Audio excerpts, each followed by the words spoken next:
Back when I was in my early 20s, I lived alone in a quiet suburban neighborhood that seemed completely harmless. The streets were calm, the houses spaced far apart, and at night the entire place felt almost abandoned. I worked long hours, so late-night walks became part of my routine. Every night, I'd take my small dog, Max, out for long walks through the neighborhood after midnight. It helped me clear my head.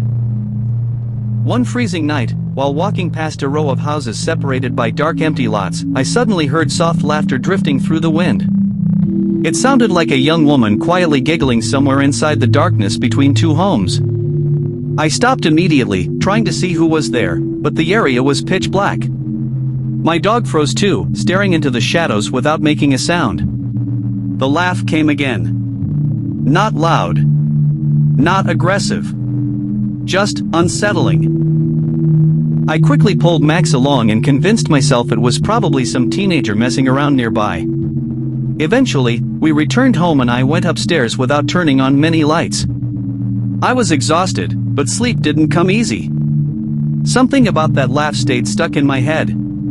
Hours later, I woke up to Max sitting near my bedroom door, completely focused on it. Then I heard it again, the exact same soft laugh from earlier that night. At first, I thought it was outside my house. Until I realized it was coming from downstairs. And when I stepped into the hallway, I noticed something moving in the darkness below. That's when I understood, someone else was already inside my home.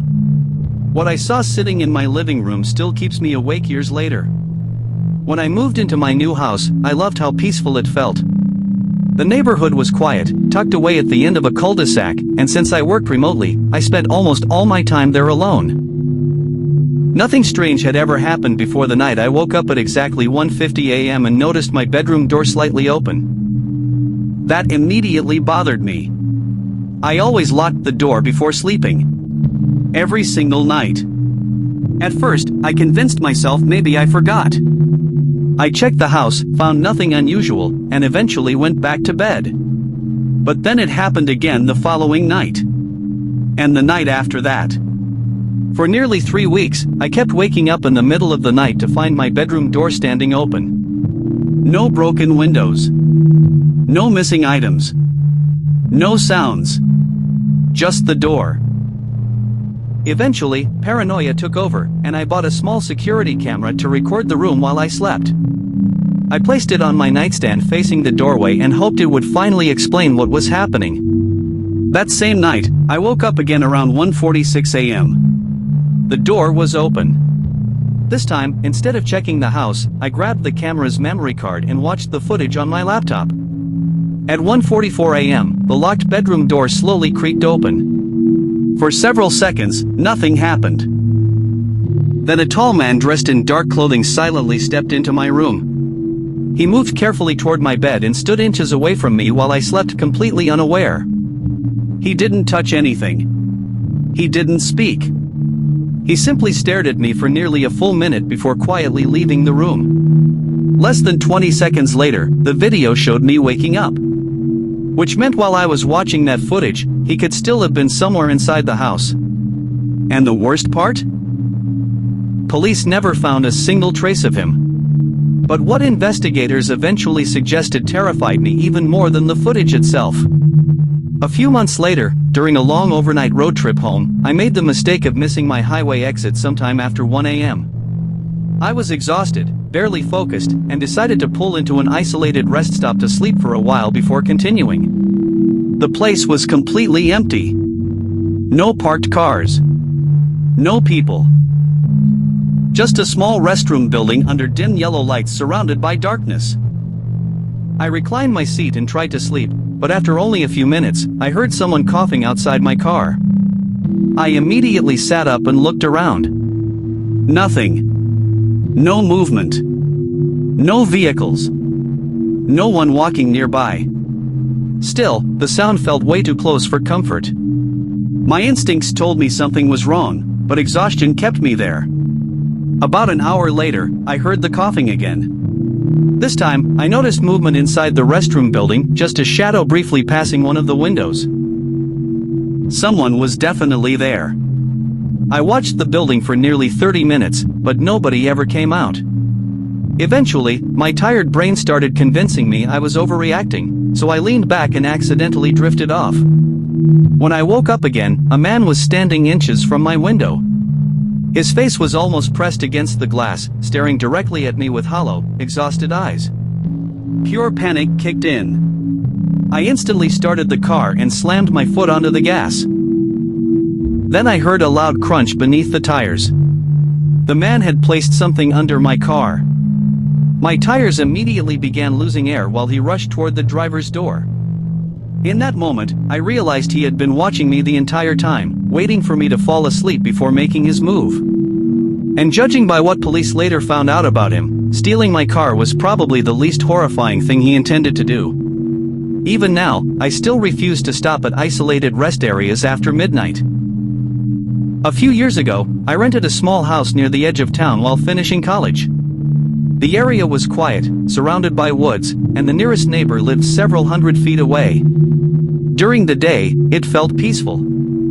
At night, though, the place always felt strangely isolated. One weekend, my roommate left town, leaving me alone in the house for 3 nights. The first night was normal until around 2 a.m. when I heard what sounded like someone softly calling my name from outside. At first, I thought I imagined it. Then it happened again. Daniel. The voice sounded distant, almost gentle, coming from somewhere near the backyard fence. I froze in bed listening carefully. My room overlooked the backyard, but I couldn't see much through the darkness. I slowly walked to the window and pulled the curtain back just enough to peek outside. Nothing. The yard was empty. I stood there for almost a minute convincing myself it was probably someone outside on the nearby trail. But right as I turned away from the window, the voice whispered my name again, this time directly beneath my bedroom window. I jumped back instantly. My heart was pounding so hard I could barely breathe. I grabbed my phone and turned on the flashlight, shining it through the glass. Still nothing. No movement. No footprints. No person standing there. Eventually, I forced myself back into bed, but I didn't sleep at all that night. Around sunrise, exhaustion finally knocked me out for a few hours. The next morning, I checked the backyard expecting to find absolutely nothing. Instead, directly beneath my window, there was a single wooden chair facing the house. And it definitely hadn't been there the night before. But the security footage my landlord later showed me made this situation far more disturbing. When I was 19, I worked the closing shift at a small grocery store just outside town. Most nights were boring. Stocking shelves, cleaning floors, and locking up around midnight. The store only had 3 employees during closing hours, and eventually everyone would leave until I was alone finishing the last tasks. There was one place in the building everyone avoided, the old storage room in the back hallway. The room had been locked for years after some kind of electrical fire happened before I started working there. Management used it for random junk storage, but nobody ever went inside anymore. What made it creepy was the fact employees constantly claimed they heard noises coming from behind the door late at night. I didn't believe any of it. Until one Thursday night. Around 11:45 p.m., while mopping near the back hallway, I heard a loud bang come from inside the locked room. It sounded like metal crashing onto the floor. I immediately stopped moving and listened carefully. Then came slow scratching noises against the inside of the door. I remember staring at the handle, waiting for it to move. A minute later, the scratching stopped completely.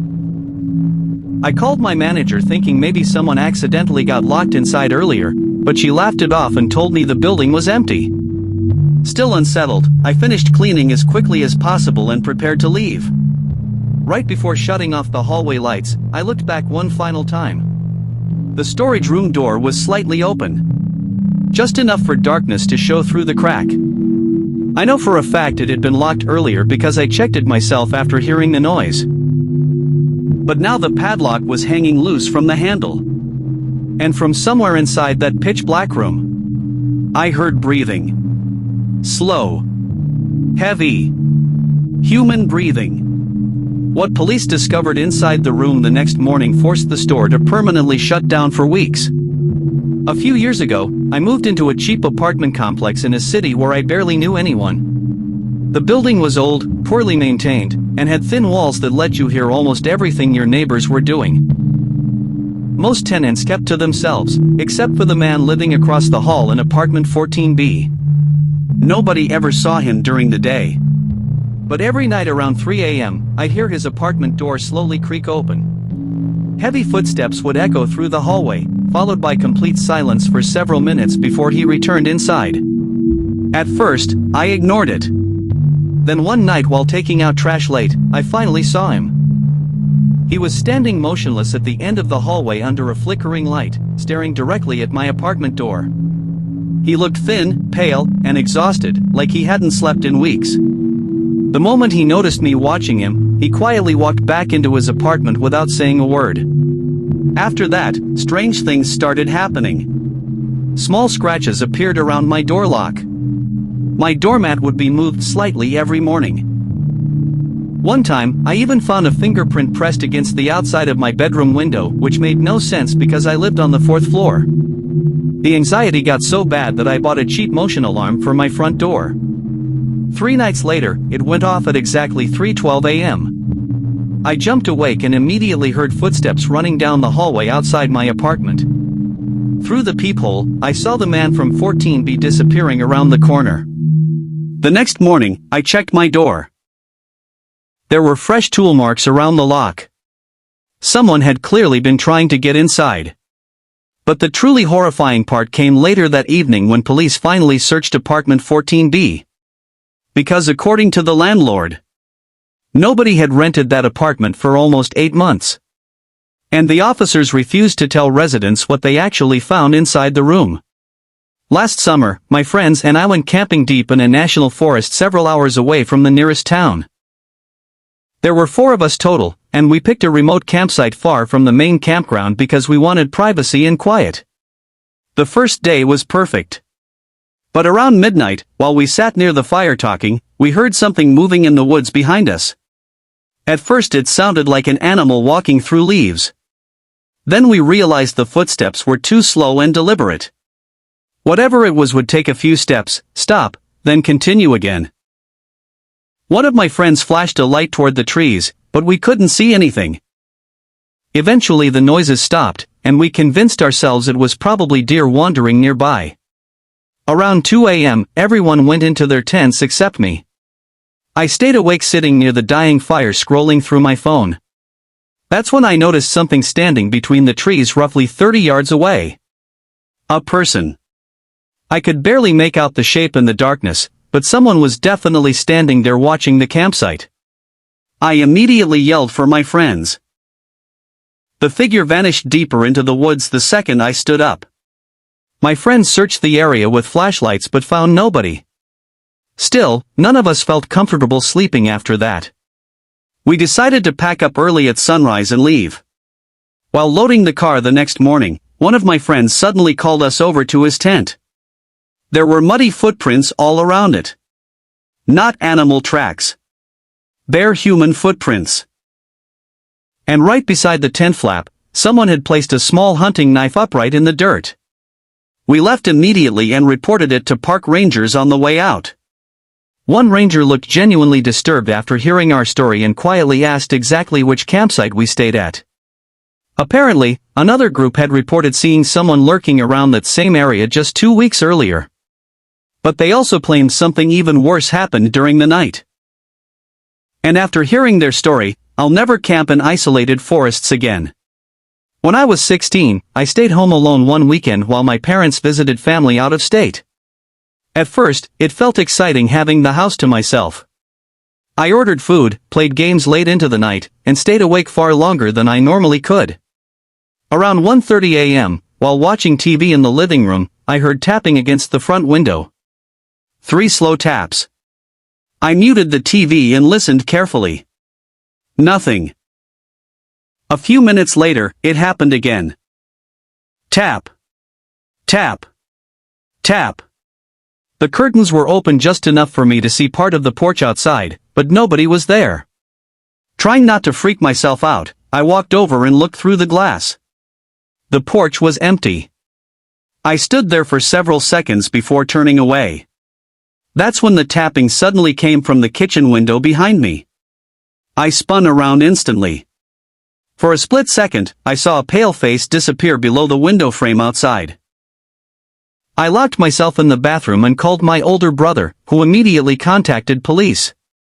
Officers searched around the property for nearly 20 minutes before one of them knocked on the bathroom door to tell me they found someone hiding behind our backyard shed.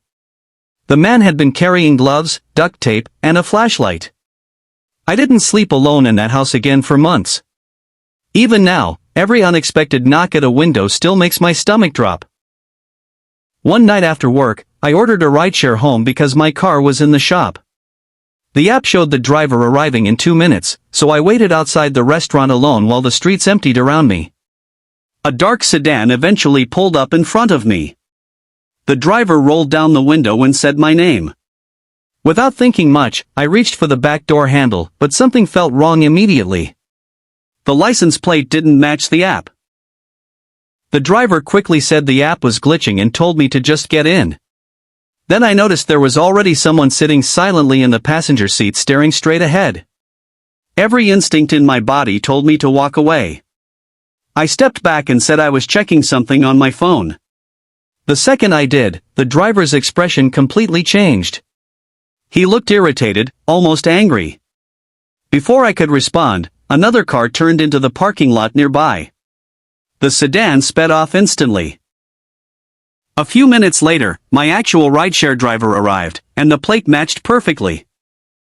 Police later told me similar incidents had been reported nearby involving fake rideshare pickups late at night.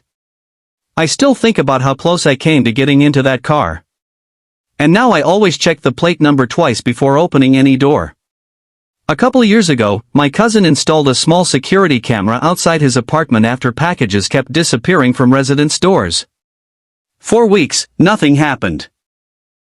Then one morning he checked the footage and noticed something strange recorded around 4 a.m. A man slowly walked through the hallway stopping at every apartment door. But he wasn't stealing packages. He was listening.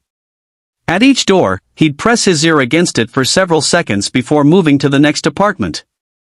When he reached my cousin's unit, he suddenly stopped moving altogether. Then he looked directly into the camera. For almost an entire minute, he stood there smiling without blinking.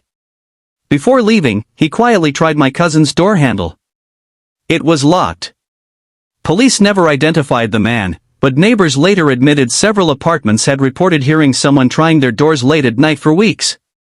The camera was removed shortly after. Because nobody in the building could stand seeing that man's face appear in the footage anymore. Some people break into homes for money. Others just want to know you're inside first. A few months ago, I missed my usual train and ended up taking the last one home close to midnight. The entire station was nearly empty except for one man sitting at the far end of the platform wearing a dark hoodie. The moment I sat down, he looked up at me. I tried ignoring him, but every time I glanced over, he was still staring. When the train finally arrived, I got into the second carriage thinking I'd be alone. A few seconds later, the same man stepped into the exact same carriage and sat directly across from me despite dozens of empty seats. That's when I started feeling nervous. At every stop, he kept watching me without speaking. Eventually, I decided to get off 2 stations early just to see if he'd follow. He did. The second I stepped onto the platform, he stood up too. I immediately walked toward the station exit while pretending to call someone on my phone. Behind me, I could hear his footsteps getting faster. Right before I reached the exit doors, 2 transit officers walked inside for their patrol shift. The man instantly turned around and got back onto the train before the doors closed. I never saw him again. But for the rest of that night, I couldn't stop thinking about what might have happened if those officers arrived 30 seconds later. Sometimes the scariest situations end before you ever learn how dangerous they really were. When I was younger, I used to stay at my grandmother's house during summer vacations. Her home was old, quiet, and made strange noises constantly, especially at night. One evening, after everyone had gone to sleep, I woke up around 3 a.m. because I heard breathing somewhere inside my room. At first, I thought it was coming from outside the window. But the sound was too close. Slow inhale. Slow exhale. I sat completely still in bed listening carefully while my eyes adjusted to the darkness. The breathing continued for nearly a minute before suddenly stopping altogether. Then I heard something lightly scrape against the floor beneath me. My entire body froze. I was too terrified to even move, so I stayed there until sunlight finally came through the curtains hours later. The moment morning came, I looked underneath the bed expecting nothing. There was nobody there. But near the back corner underneath the frame, I found deep scratch marks carved into the wooden floorboards. Marks that definitely hadn't been there before. I never slept in that room again. And even now, I still refuse to let my hand hang over the side of the bed at night.